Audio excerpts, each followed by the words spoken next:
جو باقی ماندہ ان کے آؤٹ فٹس تھی رہ گئے تھے سلیپر سیل سے، اس کے خلاف پھر ایک تیسرا آپریشن شروع ہوا جو تھا آپریشن رد الفساد. اس کے دوران بھی بے پناہ نذرانے ہماری پاکستانی افواج کے لوگوں نے دیے جانوں کے، لیکن الٹیمیٹلی ایک طویل عرصہ ہم نے دیکھا 10-12 سال کا عرصہ بڑے آرام سے گزر گیا.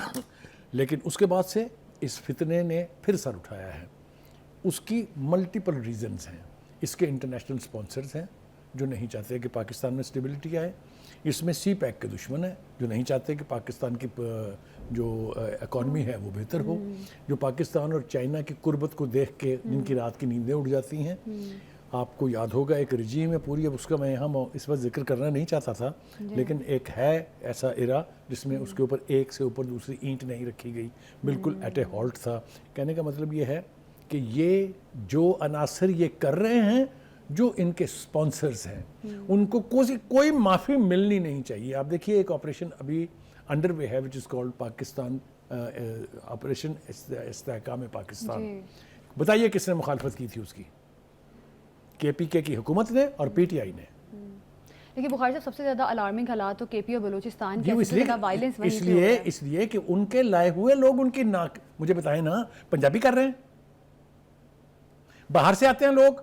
جی نہیں، وہ افغانستان سے آتے ہیں. وہ افغانستان میں چونکہ ان کی آؤٹ فٹس جو ہیں پنپ رہی ہیں، ان کو وہاں کی حکومت کی سرپرستی حاصل ہے، ان کو لا کے یہاں بسایا گیا تھا. ابھی ویڈیو ٹریول کر رہی ہے، اگر آپ دیکھ رہے ہیں چاہیں تو یوٹیوب پہ جا کے دیکھ لیں، جس میں خان صاحب جو ہیں بڑے فخر سے یہ کہہ رہے ہیں کہ میں ان میں سے 40,000 لوگوں کو یہاں بسایا ہے میں نے، جس میں 10,000 8 یا 10,000 جو جنگجو تھے. تو پھر کیا کریں؟ کس کو دیں الزام؟ کس کا گریبان پکڑے؟ مجھے بتائیے ذرا. اب وہ عناصر پھیل گئے ہیں یہاں آ کے، ہماری لوکل پاپولیشن جو ہے پشتون اس میں رچ بس گئے ہیں. آپ آئیڈینٹیفائی بھی نہیں کر سکتے ان کو. بخاری صاحب افغانستان میں اس وقت 20 دہشت گرد تنظیمیں وہ ہم آتے ہیں، وہ جو منیر اکرم صاحب بولے ہیں یونائٹڈ نیشن میں، اس کے اوپر آئیں گے. پہلے ہم اس کا احاطہ کر لیں تھوڑا سا. دیکھیے گزارش یہ ہے کہ who are these BLA guys؟ بنیادی طور پر تو وہ بلوچ ہیں. مار کن کو رہے ہیں؟ بلوچوں کو. آپ مجھے یہ بتائیے کہ اس کی پذیرائی کرنے والے لوگ یا ان کے اوپر ایکشن کے خلاف مظاہرے کرنے والے، احتجاج کرنے والے لوگ اتنے ہی بڑے وطن دشمن ہیں جتنے یہ ہیں. جی. تو کہنے کا مطلب یہ ہے کہ ان کے ساتھ میرے خیال سے جتنی رعایت آپ کریں گے، جتنا تاخیر کریں گے آپ، اتنا ہی یہ اور پھیلتے جائیں گے. مجھے یوں لگتا ہے کہ اس وقت ہمیں نا بظاہر خاموشی سی نظر آ رہی ہے، کیونکہ سیکورٹی ایجنسیز کی طرف سے ذرائع سے ہمارے تک معلومات ضرور پہنچ رہی ہیں، لیکن ابھی تک فارمل رسپانس جس کو کہتے ہیں پاکستان گورنمنٹ کا یا پاکستان کی سیکورٹی ایجنسیز کا، وہ نہیں آیا ہے. مجھے یہ لگتا ہے کہ اب وہ جس کو کہتے ہیں نا انف از انف، بالکل انف از انف ہو گیا ہے. اور بات چلی گئی، بہت سٹرونگ ریئیکشن آئے گا پاکستان کی سیکورٹی ایجنسیز کی طرف سے. میں آپ کو یہاں جلدی یاد کرا دوں کہ ریسنٹ ڈیز میں آرمی چیف جہاں بولے ہیں، جہاں آئی ایس آئی چیف بولے ہیں، جہاں آئی ایس پی آر کے چیف بولے ہیں، انہوں نے کہا ہے کہ بس اب ان کے ساتھ مزید رعایت نہیں ہو سکتی. تو resolve is there. Pakistan armed forces, security agencies, police, they have the capacity to undo all this what is being done. تو ہم یہی توقع رکھیں گے کہ پاکستانیوں کو تحفظ فراہم کرنے کی خاطر، پاکستان کی اکانومی کو، پاکستان کی اسٹیبلٹی کو مینٹین کرنے کی خاطر ان کے خلاف ایکشن اب ناگزیر. ابھی ایک پروگرام میں شارٹ بریک لیتے ہیں، ہمارے ساتھ ہی رہیے.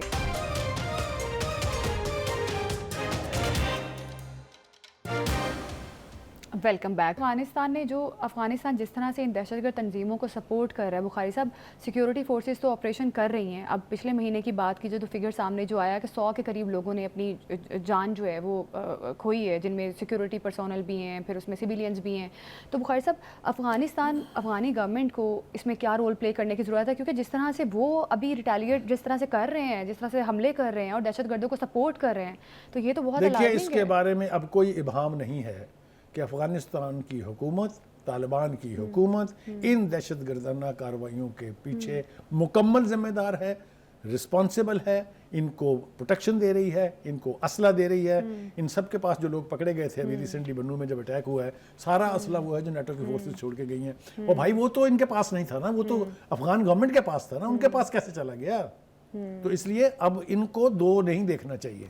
یہ افغانستان کی حکومت اور یہ مل کے پاکستان کو بلیڈ کرا رہے ہیں، اور یہی بات لے کے میرے خیال سے آج جس طرح سے اقوام متحدہ میں پاکستان کے مستقل مندوب جو ہیں منیر اکرم صاحب نے بات کی ہے اور آج ہی یہ اٹیک آیا. دیکھیے منیر اکرم نے بڑے وقت سے وارننگ سگنل دیا تھا. ہاں جی.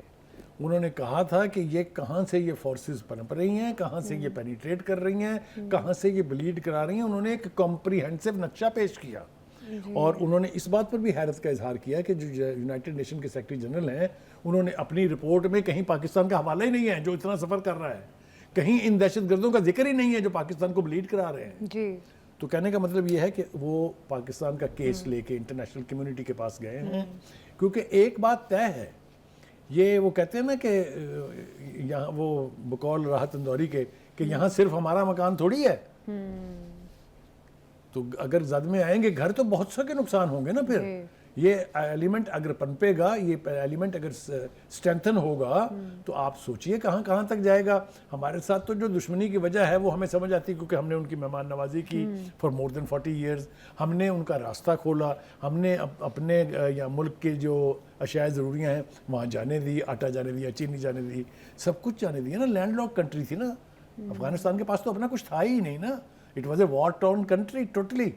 ہم بنے اس کی سروائیول کے باعث نا, اور ہم ہی کے اوپر بندوقیں تانیں گے اگر وہ ہمارے ہی ہم وطنوں کا خون اگر بہائیں گے وہ, تو آگ وہاں تک بھی جائے گی. تو بخاری صاحب پھر ہمیں اب کیا کرنے کی ضرورت ہے؟ میں عرض کروں آپ سے, دیکھیے ہمیں ایک تو اپنا کیس لے کے انٹرنیشنل کمیونٹی کے پاس جانا چاہیے جس کی ابتدا جو ہے منیر اکرم نے کر دی ہے اور بہت پراپر طریقے سے کی ہے. اب ہمیں اپنا یہ کیس لے کے کہ ہمارے اس ملک کو خطرات لاحق ہیں ایسٹرن بارڈر سے بھی ویسٹرن بارڈر سے بھی. ایک طرف انڈیا بیٹھا ہے, دوسری طرف افغانستان بیٹھا ہے. دونوں ہی پاکستان کی سلامتی کے دشمن ہیں, دونوں ہی پاکستان کی اکانومی کے دشمن ہیں. اس لیے اس سے نبٹنے کے لیے اب ہمیں انٹرنیشنل سپورٹ چاہیے, اور وہ الٹیمیٹلی آئے گی اس لیے کہ ویسٹ اچھی طرح سے جانتا ہے کہ اگر اس فتنے کو یہیں ختم نہ کیا گیا تو یہ ان کے بھی گریبانوں تک اور ان کے گھروں تک بھی پہنچے گا. پہلے ایسا ہو چکا ہے. تو کہنے کا مطلب یہ ہے کہ دس از اباؤٹ ہائی ٹائم کہ اب مزید ٹالرنس جو ہے اس کا مظاہرہ کرنے کی بجائے اب تو ایکشن ہے. دیکھیے نا پاکستان افغان بارڈر پہ کیا ہو رہا ہے, کل بھی ہم نے ذکر کیا, اس کا پرسوں بھی ہم نے ذکر کیا تھا کہ یہ تو بڑا یعنی ڈوسائل بارڈر ہوتا تھا, بہت پیسفل بارڈر ہوتا تھا. وہاں پچھلے 17 دن سے آپ دیکھ لیجئے بارڈر بند ہے. متعدد بار, کم از کم 6-7 بار دونوں طرف سے فائرنگ ہو چکی ہے. پاکستانی علاقے میں وہ اپنی انسٹالیشنز قائم کر رہے ہیں, بلڈنگ بنا رہے ہیں. کیسے اجازت دی جا سکتی ہے ان کو؟ اس لیے کہ ان کو جتنا بارڈر سے پیچھے رکھا جائے گا اتنا ہی سیف ہے. وہ اگر بارڈر لائن کے پاس آ کے اپنی بلڈنگیں بنائیں گے, اینی وے یہ تو ایک چلتا وہ مسئلہ ہے جس کے اوپر جرگے ہو رہے ہیں, اور جرگے یقین جو ہے وہ کسی نہ کسی حل کی طرف جاتے ہیں. ہم توقع کر رہے ہیں کہ اس کے اوپر کوئی حل آئے, لیکن جو کچھ اس وقت ہمارے ہاں ہو رہا ہے اس کو لے کے ہمیں اپنا کیس لے کے دنیا تک پہنچنا چاہیے. ہمیں وہاں جا کے بتانا چاہیے ان کو کہ ہمارے ملک کے اندر تخریب کاری, دہشت گردی, یہ سب کچھ جو ہے یہ ہندوستان اور افغانستان کی طرف سے ہو رہی ہے. میرے خیال سے اب ہمیں لفظوں میں چھپنے کی ضرورت نہیں ہے, ببانگ دہل ہمیں کہنا چاہیے. بالکل بخاری صاحب, اتنی الارمنگ سچویشن ہوتی جا رہی ہے. دہشت گردی کے انڈیکس پہ ہم دوسرے نمبر پر آ گئے ہیں. 2024 جو ہے وہ ڈیڈلیسٹ ایئر تھا سیکیورٹی فورسز کے لیے. بخاری صاحب اب یہ پوری ٹرین کو کیپچر کرنا, 450 سے 500 لوگوں کو کیپچر کرنا, یقینی طور پہ ایک پراپر منصوبہ بندی کی ہوگی. کوئٹہ سے یہ لوگ عید منانے کے لیے اپنے اپنے گھروں کو جا رہے تھے, بڑے معصوم لوگ ہیں جن میں عورتیں اور بچے ہیں. تو بخاری صاحب اس کی یقینی طور پہ پوری پلاننگ ہوگی, اور اس کے پیچھے کیا عزائم ہوں گے؟ دیکھیے اس کے اوپر کچھ ایسے عناصر ہیں پاکستان میں جو اس کا الزام جو ہے وہ سیکورٹی ایجنسیز پر ڈالنے کی کوشش کرتے ہیں. جی بالکل. اور یہ کہہ کے کہ جی دیکھیں جناب ان کے ہوتے ہوئے کیسے ہو گیا. بالکل. جیسا میں نے کہا کہ اس کے اندر چونکہ انٹرنیشنل سازش شامل ہے, اس میں انٹرنیشنل سرمایہ کاری شامل ہے, اس لیے پاکستان کو بلیڈ کرانے کی کوششیں ہو رہی ہیں. بدقسمتی کی بات یہ ہے کہ سرمایہ اور اسلحہ تو چلیے غیر ملکی آ گیا, مگر یہ جو بے غیرت لوگ, جو بے حس لوگ, جو وطن کے دشمن لوگ ان کو عملی جمع پہناتے ہیں اس کے بارے میں کیا کہیے. مجھے تو حیرت اس بات پہ ہے اپنے ہی ہم وطن ہم قبیلہ لوگوں کو یعنی بلوچیوں کو وہ شہید کر رہے ہیں, ان کو جانوں سے کھیل رہے ہیں. آپ یہ دیکھیے کوئٹہ میں بولان تو اب ہوا ہے, کوئٹہ میں کتنے واقعات ہوئے ہیں, پنجگور میں واقعات ہوئے ہیں, خزدار میں واقعات ہوئے ہیں. تو یہ فتنہ جس برق رفتاری سے پھیل رہا ہے اتنی ہی برق رفتاری سے میرے خیال سے اس کو انڈو کرنے کے لیے اب حتمی ایکشن کی طرف جانا چاہیے. اور یہ میں آپ کو بتا دوں فتنہ چاہے جتنا مرضی بڑا ہو اسٹیٹ کے ساتھ کوئی نہیں لڑ سکتا ہے. اگر آرمڈ فورسز کی طرف سے یہ فیصلہ ہو گیا کہ اب ہم نے فائنل آپریشن کرنا ہے تو اس سے ہماری نجات ہو جائے گی. آپ دیکھیے گا. دیکھیں بخاری صاحب، جس طرح سے 20 دہشت گرد تنظیمیں وہاں پر اس وقت افغانستان میں موجود ہیں اور افغان گورنمنٹ یقینی طور پہ ان کو سپورٹ کر رہی ہے، ورنہ اتنا آسان نہیں ہے. پاکستان نے کئی بار ان کو باور کروایا ہے اس چیز کا کہ آپ ان فتنوں کو روکیں، تو لیکن اس کے باوجود افغان گورنمنٹ نے کچھ نہیں کیا. تو اس چیز سے تو واضح طور پہ یہ ثبوت ملتا ہے کہ افغان گورنمنٹ ہی واضح طور پہ دہشت گردوں کو پاکستان میں بھیج رہی ہے. یہ اب نا افغانوں کو سمجھنے کی ضرورت ہے. وہ احمد ندیم قاسمی کا شعر ہے نا کہ ندیم وقت کے سینے میں ہم دھڑکتے ہیں، جو ہم نہ ہوں تو زمانے کی سانس رک جائے. اگر افغانستان سے ہم گٹی کر لیں یا ہم وہاں سے کہہ دیں کہ thank you very much good knowing you, سسک کے مر جائیں گے. ایسا کچھ افغانستان کے پاس نہیں ہے، نہ ایسا کچھ کہیں آسمان سے برس سکتا ہے کہ وہ سروائیو کرے. وہ اگر اپنے دشمن خود ہوئے ہیں تو ہمیں انہیں اپنا دشمن بننے کی اجازت نہیں دینی چاہیے. میرے خیال سے اٹس اباؤٹ دا ٹائم کہ پاکستان جو ہے وہ اب اس کے اوپر حتمی. میں نے دیکھا کہ پرائم منسٹر صاحب جو ہیں انہوں نے بھی اس کے اوپر دہشت گردی کے واقعات کے اوپر بات کی ہے اور کہا ہے کہ یہ لوگ نہ صرف امن کے دشمن ہیں، یہ پاکستان کی سلامتی کے دشمن ہے، یہ پاکستان کی معیشت کے دشمن ہے، اور ان کے خلاف مسلح افواج اور پولیس جو قربانیاں دے رہی ہے اس کا اب منطقی نتیجہ نکلنا چاہیے. بخاری صاحب، ہم نے دیکھا کہ ڈونلڈ ٹرمپ نے بھی یہ کہا تھا کہ افغانستان سے وہ اسلحہ لے کر آئیں گے اور جو ڈالرز ہیں وہ لے کر آئیں گے. اور آپ کو کیا لگ رہا ہے کہ امریکہ ہیلپ آؤٹ کر سکتا ہے اس معاملے میں پاکستان کو؟ دیکھیے، پہلے بھی دہشت گردی کا جو فتنہ تھا جس کے لیے میں نے 3 آپریشنز کا تفصیل سے ذکر کیا، اس کے پیچھے بھی امریکن سپورٹ تھی. بالکل تھی. ٹھیک ہے. بالکل. امریکہ اگر سیریس ہو اس دہشت گردی کو ختم کرنے کے ذریعے، جو کہ اس کو ہونا پڑے گا، اس لیے کہ اس خطے میں پاکستان کے بفر زون کا نہ ہونا خدا نخواستہ یا اس خطے میں اس فتنے کا طاقتور ہونا کسی بھی صورت امریکہ کے مفاد میں نہیں ہے. بالکل. اور بخاری صاحب، جس طرح سے داعش دہشت گرد کو ہینڈ اوور کیا گیا امریکہ کو، اور بخاری صاحب کیا لگتا ہے کہ پھر امریکہ کی جانب سے کوئی دیکھیے وہاں تو پریزیڈنٹ ٹرمپ کی جو کال ہے، پریزیڈنٹ کال کہہ رہا ہوں، جو اپریشیشن ہے، کال بھی آ جائے گی اسی ہفتے آ جائے گی. جو اپریشیشن ہے اس سے یہ اندیا تو آپ کو مل رہا ہے کہ ٹرمپ پاکستان کی حکومت، پاکستان کی جو اسٹیبلشمنٹ ہے اس کے ساتھ انٹریکٹ کرنا چاہتے ہیں. بالکل، کیونکہ اس سے قبل تو کبھی ایسا ہوا نہیں. بالکل، اس سے قبل کبھی ایسا نہیں ہم نے دیکھا کہ امریکی صدر نے اس طرح سے پریز کیا ہو پاکستانی وزیر اعظم کو. دیکھیے اس دفعہ جو کوالٹیٹیو سچویشن میں فرق ہے وہ یہ کہ منیر اکرم نے نام لے کے افغانستان کا کہا ہے. بالکل. کہ Afghanistan is responsible for what is happening in Pakistan. تو میرے خیال سے جب نوبت یہاں تک پہنچ گئی ہے تو اب ہمیں توقع کرنی چاہیے کہ کسی وقت بھی وہ الٹیمیٹ آپریشن شروع ہوگا، جس کے بعد اس پورے ملک کو ان بے غیرتوں سے، ان وطن دشمنوں سے، ان پاکستان کی امن اور سلامتی کے دشمنوں سے حتمی نجات. بالکل الٹیمیٹ اور میجر آپریشن کی ضرورت ہے، اور امید ظاہر کی جا سکتی ہے کہ بولان میں جو اس وقت صورتحال بن رہی ہے اس پر جلد از جلد قابو پا لیا جائے. ابھی ایک پروگرام میں شارٹ بریک لیتے ہیں، ہمارے ساتھ ہی رہیے گا.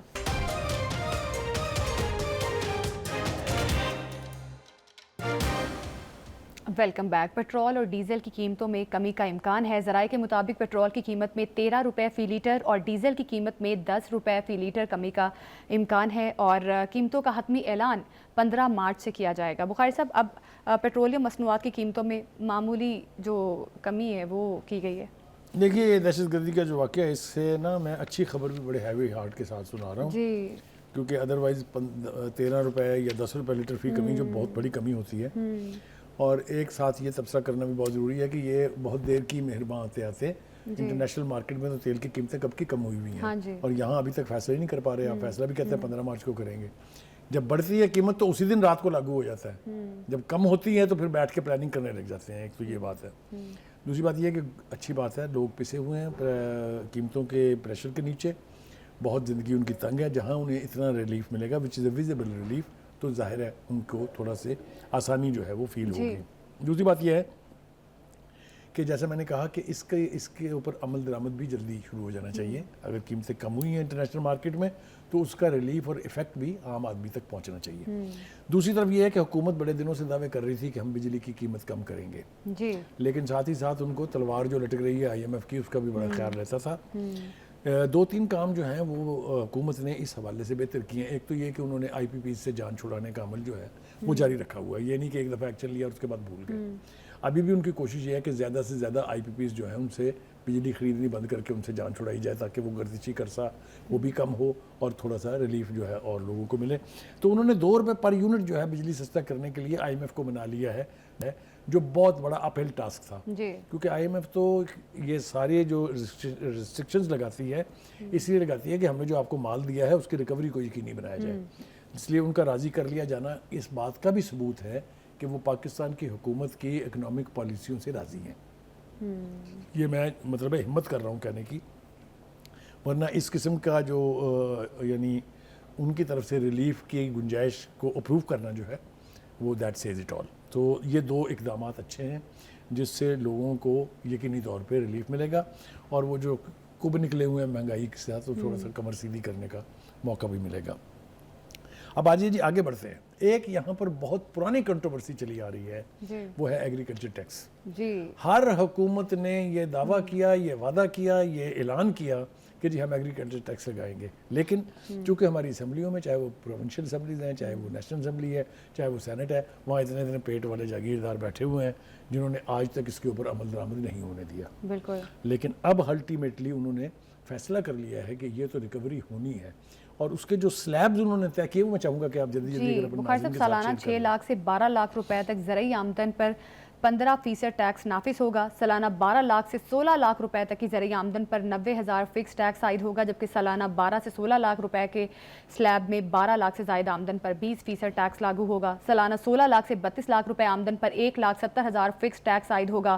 اسی طرح سالانہ 16 سے 32 لاکھ روپے کے سلیب میں 16 لاکھ سے زائد آمدن پر 30% ٹیکس ہوگا, جبکہ سالانہ 32 سے 56 لاکھ روپے آمدنی پر 6,50,000 روپے فکس ٹیکس ہوگا. سالانہ 32 سے 56 لاکھ روپے کے سلیب میں 32 لاکھ سے زائد آمدن پر 40% ٹیکس ہوگا. سالانہ 40 سے 56 لاکھ روپے تک زرعی آمدنی پر 16,10,000 روپے ٹیکس ہوگا, جبکہ سالانہ 56 لاکھ روپے سے آمدن پر 45% ٹیکس نافذ ہوگا. دیکھیے یہ جو آپ نے بڑا اچھا کیا, اپنی تفصیل جو ہے ساری اپنے ناظرین کو بتا دی ہے.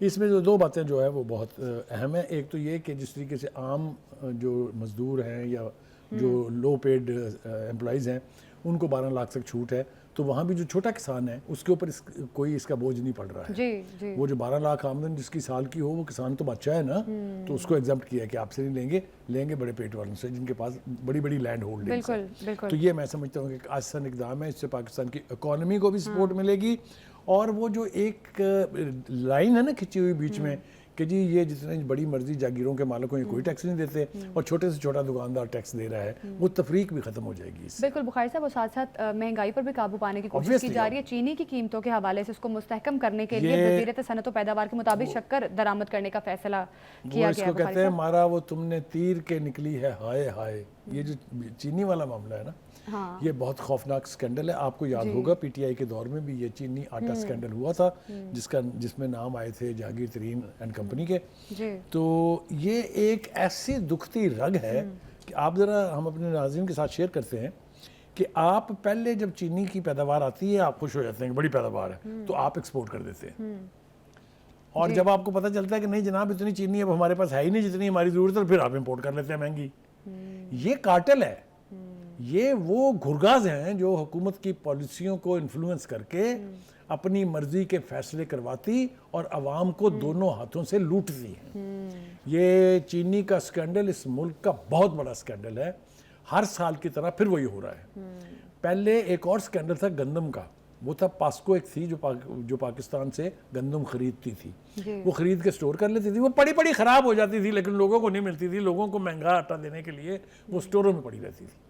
یہی حال پہلے چینی کا ہوا. اب یہ ایک نئی اصطلاح نکلی ہے کہ پہلے ایکسپورٹ کر دو کہ جی بہت زیادہ ہوگی یا خراب ہو جائے گی, اور جب چینی کم پڑ جائے تو پھر مہنگے داموں خریدو.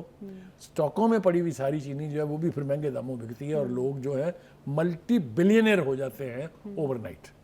تو یہ ایک سکینڈل جو ہے اس ملک میں کافی عرصے سے چل رہا ہے.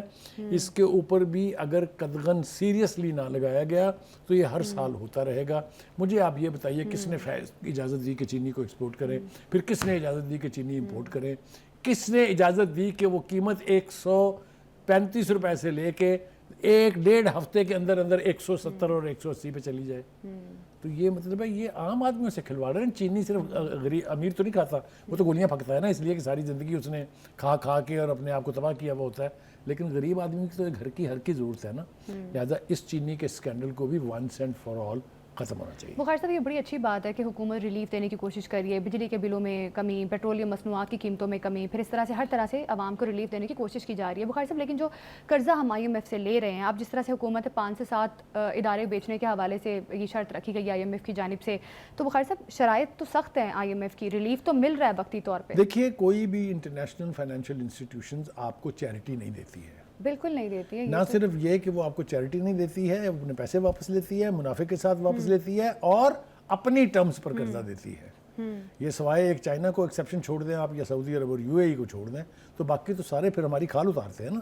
تو اس لیے یہ قرضے لیتے ہوئے بھی سوچنا چاہیے, قرضوں کی واپسی کے بارے میں بھی ایک پراپر پلاننگ ہونی چاہیے, اور اس سے کوشش کریں یا اللہ کوئی ایسا وقت آئے کہ اس IMF سے ہماری جان چھٹ جائے. ہو سکتا ہے اگر ہم اپنے اللے تللے ختم کر دیں, اگر ہم ڈھنگ کی آسٹیرٹی کمپین چلائیں, تو یہ پاسبل ہے. 2 دفعہ اس ملک میں IMF سے جان چھڑائی جا چکی ہے, ایک دفعہ بینظیر بھٹو کے دور میں, اور ایک دفعہ شوکت عزیز جب پرائم منسٹر تھے پرویز مشرف کے دور میں. تو یہ کیا جا سکتا ہے اور کرنا چاہیے. اس لعنت سے ہم جتنی جلدی نجات حاصل کر لیں اتنا ہی ہمارے حق میں بہتر ہے. اچھا بخاری صاحب, قرضوں کی وابستگی کے لیے, قرضوں کے لیے IMF کی کیا شرائط آگے جا کے ہو سکتی ہیں, یا ابھی کیا شرائط ہیں؟ ابھی جو شرائط اس وقت لگی ہوئی ہیں ہم دعا کرو وہی پوری کر لیں. اتنے قدغن ہیں کہ آپ سوچ نہیں سکتی ہیں. میں نے کہا نا کہ وہ پیسے تو دے دیتے ہیں, لیکن اس کی واپسی کے لیے ہم سے وہ کچھ کرواتے ہیں جو اگر میں اور آپ بیٹھ کے ایکچولی شیئر کرنے لگے اپنے ناظرین کے ساتھ, تو ہم توبہ کر اٹھیں گے کہ ایسے قرضے نہیں چاہیے جس میں ہمارا بجٹ بھی کوئی اور بنائے, ہم اپنے بجٹ میں عوام کا گلا بھی گھونٹیں کسی کے کہنے کے اوپر. یہ صورتحال جتنی جلدی ختم ہو جائے اتنی ہی بہتر ہے. بخاری صاحب پہلے بھی ہمارا ملک جو تھا بالکل ڈیفالٹ کے قریب تھا بخاری صاحب, اور بڑی الارمنگ سچویشن تھی, لیکن پھر گورنمنٹ نے آ کے کافی حد تک صورتحال بہتر کی ہے. اب آپ کو کیا لگ رہا ہے کہ یہ جو قرضوں کی ادائیگی ہے, کیا پاکستان بر وقت کر سکے گا؟ دیکھیے یہ ایک میں نے کہا نا کہ کچھ ایسی چیزیں ہوتی ہیں جس کے انڈیکیٹرز آپ کو بتاتے ہیں. IMF کی ٹیم اس وقت بھی پاکستان میں موجود ہے, ان کے ساتھ جو مذاکرات ہو رہے ہیں وہ $1 بلین کی ایک نئی قسط انہوں نے دینی ہے, جو کہ مثبت انداز میں آگے بڑھ رہے ہیں. اس کا مطلب یہ ہے کہ جو کنڈیشنلٹیز ہم پر تھی ہم اس پہ عمل پیرا ہیں اور بہت قریب ہیں, اسی لیے IMF نے کسی نیگیٹیوزم کا مظاہرہ نہیں کیا ہے. تو ہم یہ توقع کرتے ہیں کہ حکومت کو ایسی پالیسیز بنانی چاہیے کہ آئندہ, جس طرح پرائم منسٹر نے 2-3 بار یہ کہا ہے کہ پروگرام کی ہمیں ضرورت نہیں پڑے گی, ہم IMF سے نجات حاصل کرنے کی اچھا کوشش بخاری صاحب کریں گے. ایک اور پوائنٹ, نجکاری کمیشن نے بھی یقین دہانی کروائی ہے کہ PIA کو جولائی تک بھیج دیا جائے گا. ابھی تک حکومت نہیں کر سکی یہ, تو کیا لگ رہا ہے جولائی تک یہ ممکن ہو سکتا ہے؟ دیکھیے اس کی بنیادی وجہ یہ ہے کہ آپ کی ایک جو ہے نا, اس کو کہتے ہیں سٹارٹنگ پرائس, جو آپ کہتے ہیں کہ اس سے کم پہ تو ہم نہیں بیچیں گے. ابھی تک تو کوئی گاہک اس پر ہی نہیں آیا ہے, یعنی جو انٹرنیشنل بائرز ہیں ابھی تو انہوں نے وہی قیمت نہیں لگائی ہے جو ہم نے منیمم رکھی ہوئی ہے. تو بیچنے کا مطلب یہ تھوڑی ہے کہ گھر کے برتن بیچ رہے ہیں جس بھاؤ بھی مرضی بیچ جائے. پہلے یہ معاملہ جات بہت اسکینڈلس رہے ہیں. PIA کی نجکاری جو ہے وہ صرف PIA کے جہاز نہیں ہے, بالکل PIA کی پراپرٹی اتنی ہے انٹرنیشنل کمیونٹی میں, فرانس میں ہے, اور heartland of New York میں ہے روزویلٹ ہوٹل جس کو آپ کہتے ہیں. تو کہنے کا مطلب یہ ہے کہ یہ عمل پورا ہونا چاہیے, جلدی ہونا چاہیے, لیکن یہ نہیں کہ کر کے بانٹے جس پاؤ بھی بیچنے ہیں وہ بیچیں. We should try to get and fetch the maximum prize of our goods جو ہم نے نجکاری کی لائن پر رکھی ہوئی ہیں. 5 بڑے ادارے ہیں انکلوڈنگ PIA, تو ہم دعا کرتے ہیں کہ اللہ کرے کہ یہ پروسیس بھی جلدی پورا ہو. بالکل, یہ پروسیس بھی یقینی طور پہ جلدی پورا ہو, اور عوام کو حکومت کی جانب سے جو ریلیف دیا جا رہا ہے اور جو IMF کو قرضوں کی ادائیگی کے حوالے سے پاکستان نے یقین دہانی کروائی ہے, امید کی جا سکتی ہے کہ قرضوں کی ادائیگی بھی پاکستان بالکل صحیح اور درست طریقے سے بر وقت کر سکے. اب ایک شارٹ بریک لیتے ہیں, ہمارے ساتھ ہی رہیے گا.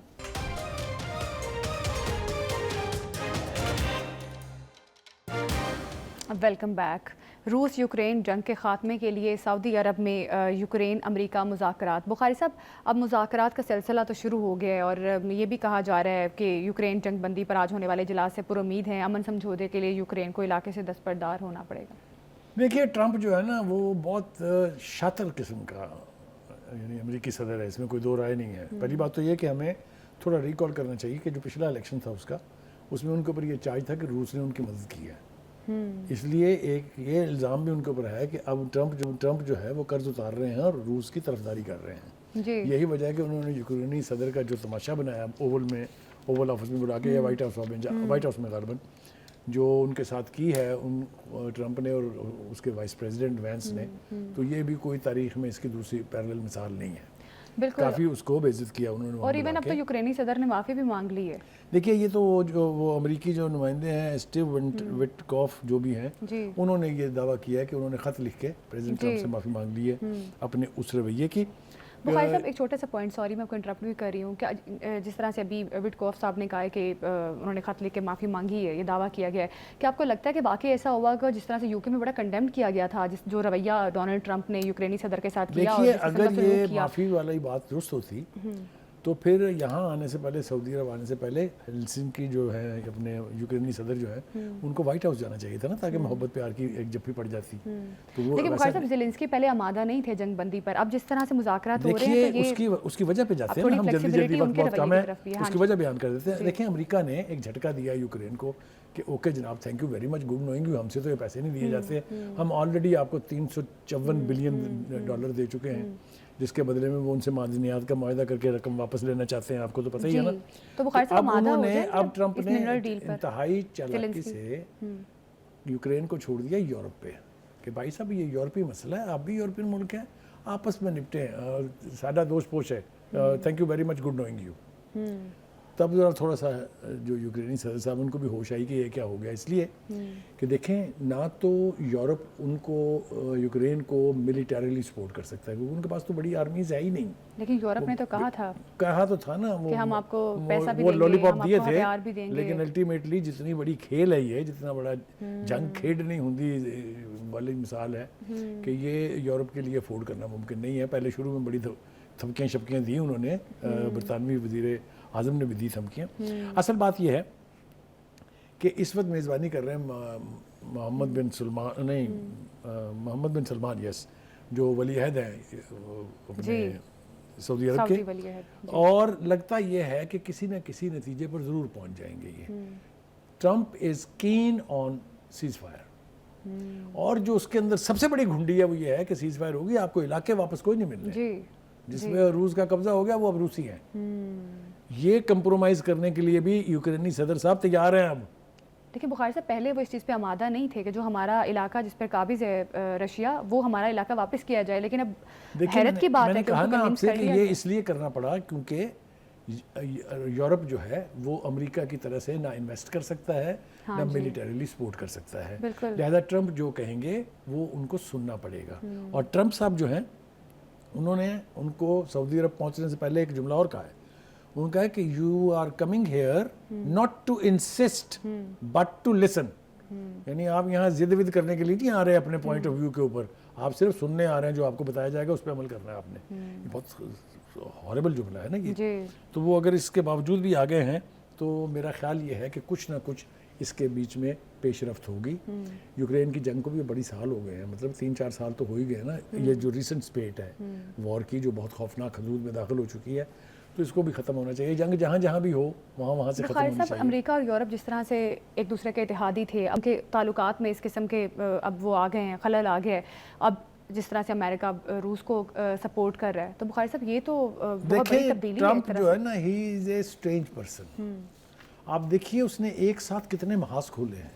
بالکل آپ دیکھیے اس نے پہلے دن 84 ایگزیکٹو آرڈرز پر دستخط کر دیے. آپ دیکھ رہے ہیں کہ کچھ اس کے منہ پر واپس آ رہی ہیں چیزیں، کچھ فیصلے اس کو بدلنے پڑ رہے ہیں، لیکن وہ اسی طرح کی حرکات کرتے ہیں. اور ان کی کچھ حرکات جو ہیں وہ چونکہ کامیاب بھی ہو جاتی ہیں، اس لیے وہ سمجھتے ہیں کہ میں نے میدان مار لیا ہے. اینی وے، یوکرین کی جنگ ختم ہو، اللہ کرے کہ ہونی چاہیے ضرور کسی نہ کسی نتیجے پر پہنچ کے. اسی طرح ہم ساتھ ساتھ دعا کرتے ہیں کہ جو کوششیں ہو رہی ہیں غزہ کی جنگ بندی بند کرانے، بالکل جنگ بندی پہ جو کوششیں کی جا رہی ہیں یقینی طور پر وہ مکمل ہونی چاہیے. پروگرام سے ابھی دیجیے ہمیں اجازت، کل پھر ملاقات ہوگی. اللہ حافظ.